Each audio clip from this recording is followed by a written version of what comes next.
Hello' friend, আপোনালোক কেনে আছে? আশা কৰোঁ আপোনালোক ভালে আছে। মই ভালে আছোঁ।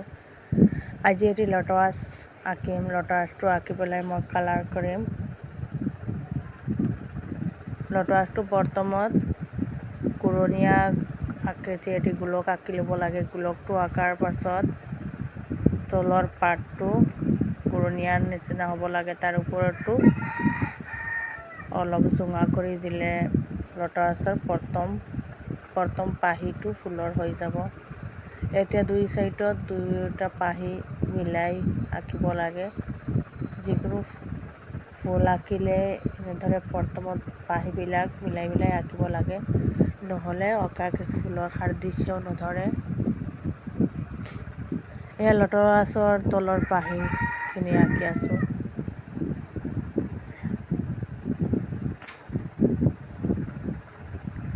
কালাৰ কৰাৰ পিছত লটৱাছটো যেন ধুনীয়া হৈ উঠিব, উজ্জ্বল হৈ উঠিব।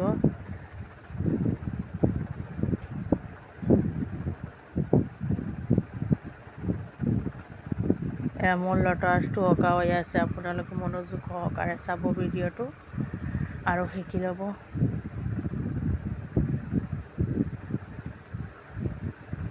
লটৱাছটো যেন একেবাৰে ফুলি আছে দেখা যাব।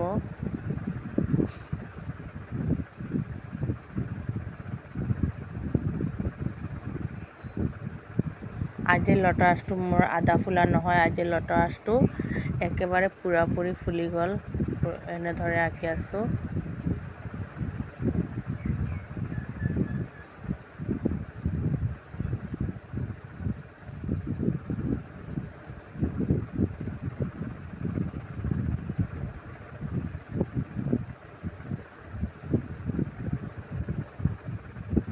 মোৰ লটৱাছটো অঁকা হৈ গ'ল। মাজৰ অংশখিনি এতিয়া মুচি দিম।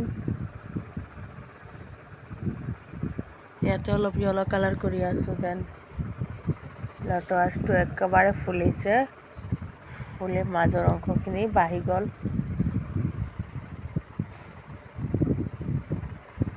এতিয়া লটৱাছটো পাতৰ ওপৰতহে আছে।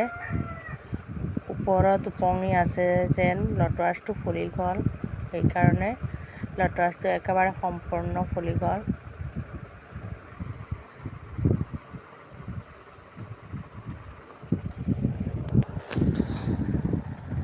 এতিয়া এই চাইডত আৰু এখন পাত আঁকিম।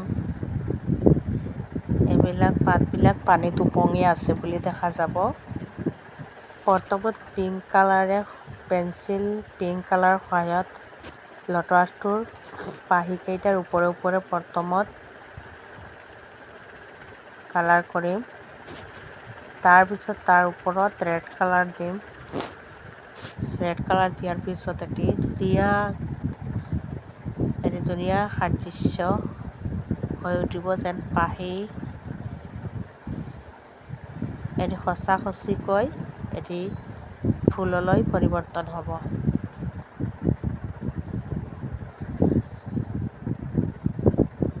এতিয়া লটৱাছৰ সকলো পাহিৰ ওপৰে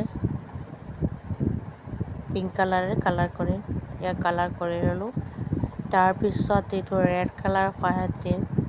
অংশবোৰ ভাগ কৰিম যাতে একোটা পাহি যেন দেখা যাব।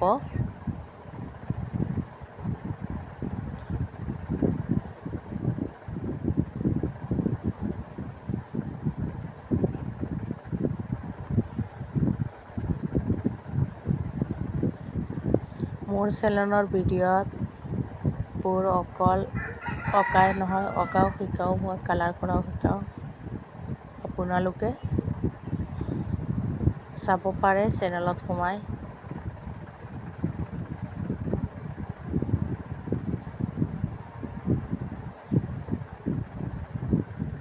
এয়া চাওকচোন কিমান ধুনীয়া যেন হ'ল লটৱাছটো। আউটলাইন কেইটা কৰিম। এতিয়া লটৱাছৰ ভিতৰত ৰেণুকেইটা আঁকিলোঁ। এতিয়া অলপ ইম'চনেল দেখাৰ কাৰণে হোৱাইট কালাৰেৰে পাহিকেইটা ওপৰে টানি দিলোঁ যেন পাহিকেইটা একেবাৰে যেন ৰিয়েল হৈ উঠে।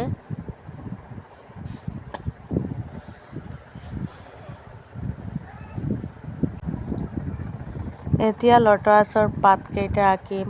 আমি জানো যে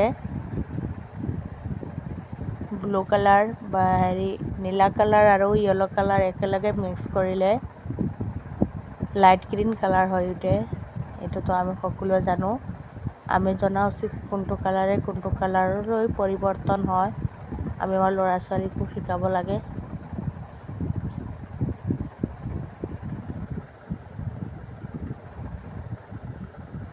এতিয়া কালাৰ কৰোঁ, আউটলাইনকেইটা কৰিলোঁ।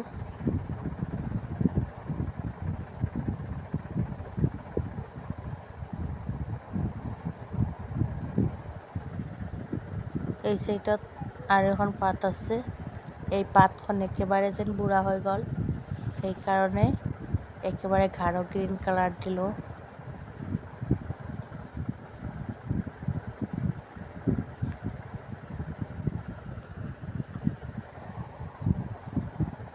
ভিডিঅ'টো পচন্দ হ'লে লাইক